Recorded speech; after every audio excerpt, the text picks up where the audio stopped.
Hello everyone! Welcome to my vlog. Charot. Bita.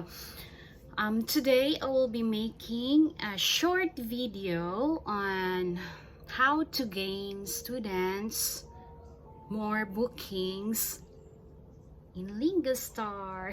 Especially for those newly hired teachers, no?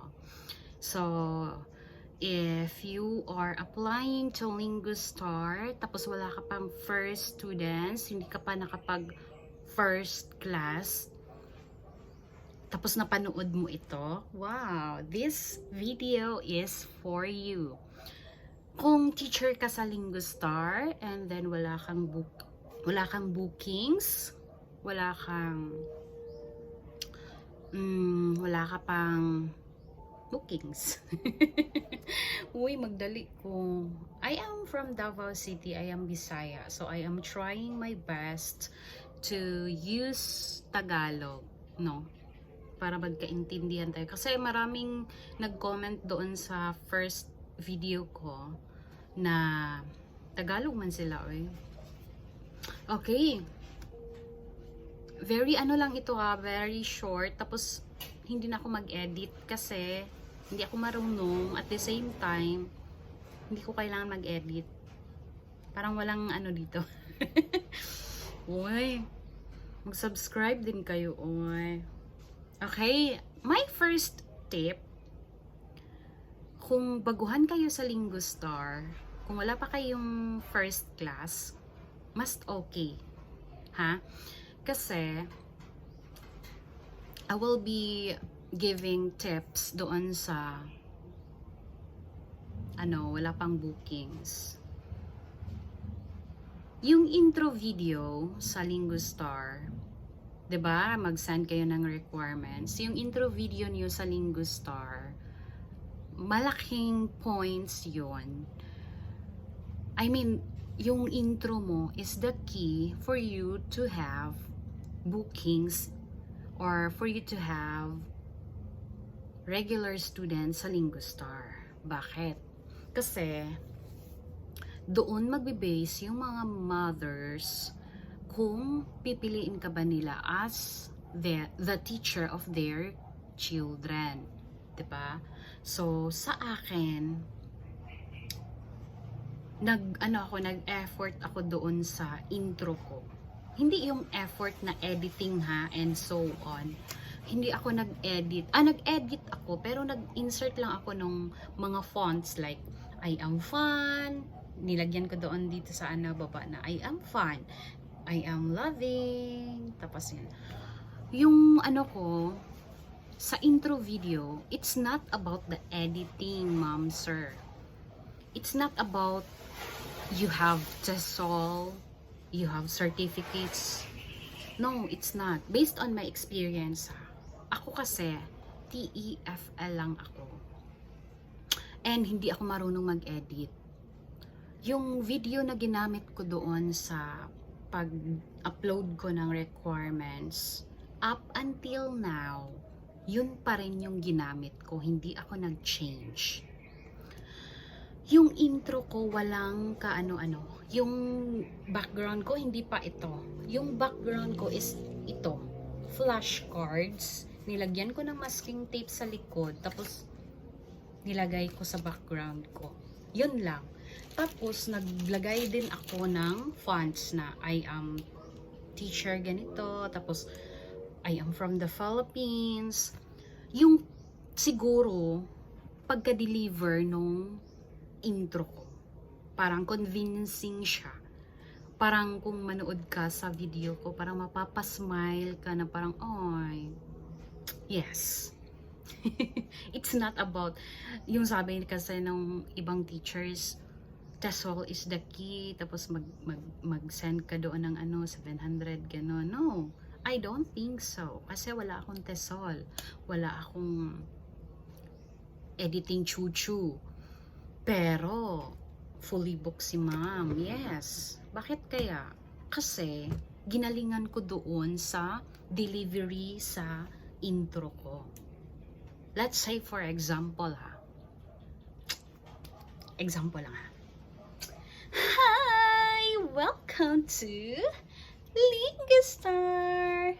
My name is Teacher. I am from the Philippines. O, ganun. Parang Play with your voice. Play with your voice. And, yung mukha mo. Yes! Para ma-convince yung mothers. And, parang sabihin nila, wow, maganda siya, ganito, ganyan. Kasi yung mga intro video doon sa ibang teachers, pareho lang kayo kasi ng may TEFL, may TESOL yung iba, pero yung personality mo as a teacher, makikita kasi doon sa 1-minute video mo, intro video mo. Yes, makikita kasi siya kung fun ka ba talaga. Sinabi mo lang din, I am fun, I am loving. Talaga? Sabi mo, I am fun, I can sing, la la la la, I can dance. Ganyan, ganyan. Hindi yung, I am fun, I am loving, with all the edit and so on.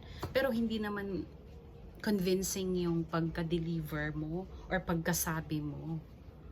'Di ba? So, what is my point here is, it's not about the TESOL is the key. It's not about certificates.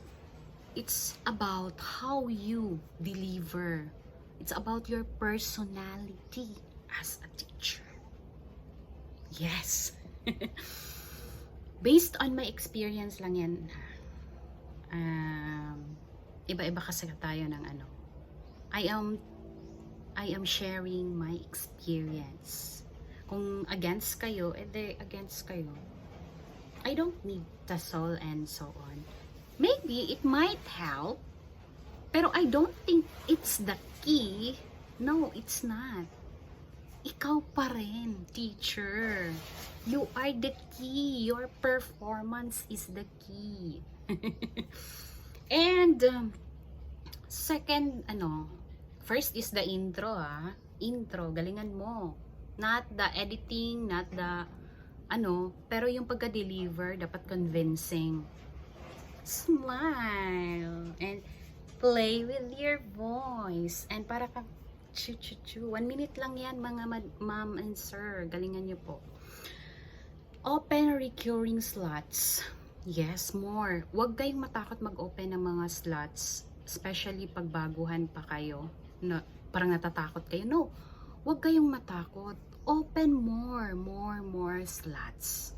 Kung pwede, mag-sudden kayo para mapansin kayo ni Lingastar. Para ma-feel ng Lingastar, ay, seryoso siya. Sure siya. Kasi maraming kasing nag-a-apply sa Lingastar na may ibang company. So, para sa kanila, second option mo lang si Lingastar. Sa akin kasi, first option ko siya.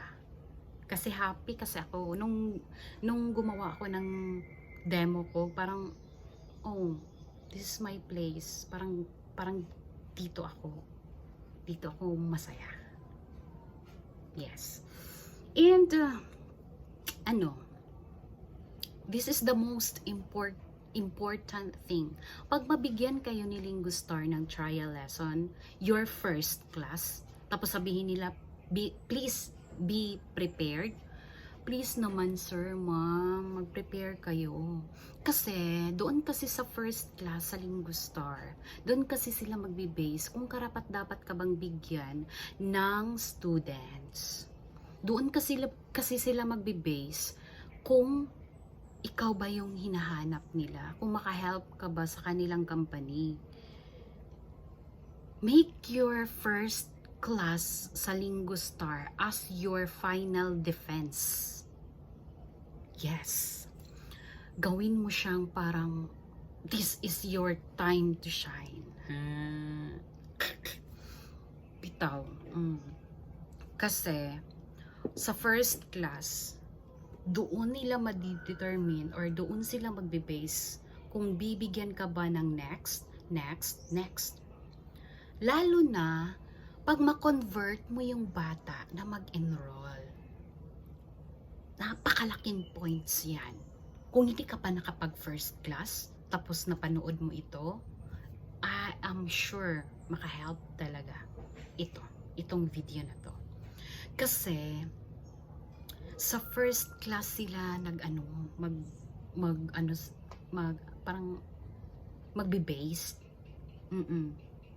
Galingan nyo po. Huwag kayong mag-mind na maubos na yung 25 minutes tapos hindi pa kayo tapos i-end ninyo. Huwag po. Mag-e-extend yan. Huwag nyo lang i-end. Kasi hindi naman 25 minutes ma-deliver mo lahat kasi first time mo pa eh. Okay lang yan. Huwag ma-stress sa overtime. Basta wala ka lang class next session or next 25 minutes. Pag wala, okay lang mag-extend ha. Give your best. Give your best sa first class or sa first month mo or sa kasi doon sila magbe-based sa performance mo eh.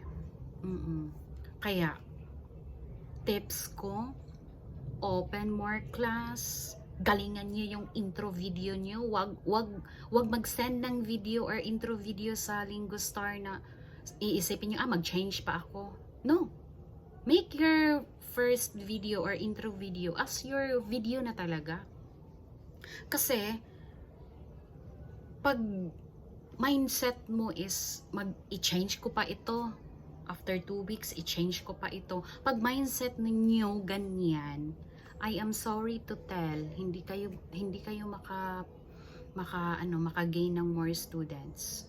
Kasi doon pa lang hindi na best eh. 1 minute lang yan mga mom and sir. The same script lang yan. I am ganito, ganyan. I am a licensed chu-chu-chu.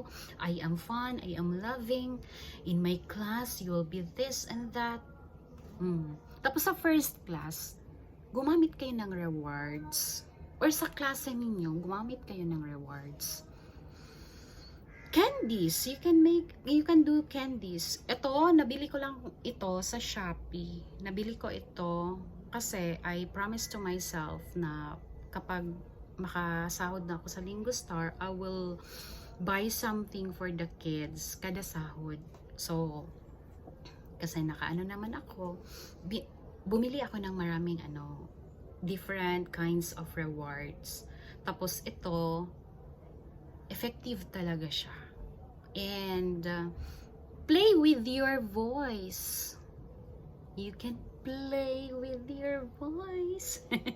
Yes, smile as much as you can. Siguro yan lang. Magsimba pa ako. Wala na ako'y time. Wala akong time ha. No edit ito. Pag nakatulong ito sa inyo, please subscribe to my channel. Kaka-start ko pa lang po. And suggest naman kayo kung ano yung dapat i-make ko na video para maka-help tayo doon sa mga teachers like me na gusto sa bahay lang. Right now, I am fully booked ako. Tapos 5 hours lang. Kasi I have to may babies kasi ako. May toddler ako, 2 years old, breastfeed. Tapos may pa ako. May 14 years old. Diba? So, comment down below kung ano yung mga gusto nyong gawin or videos ko. And thank you so much. Bye-bye. Magsimba pa ko, madam. Bye-bye.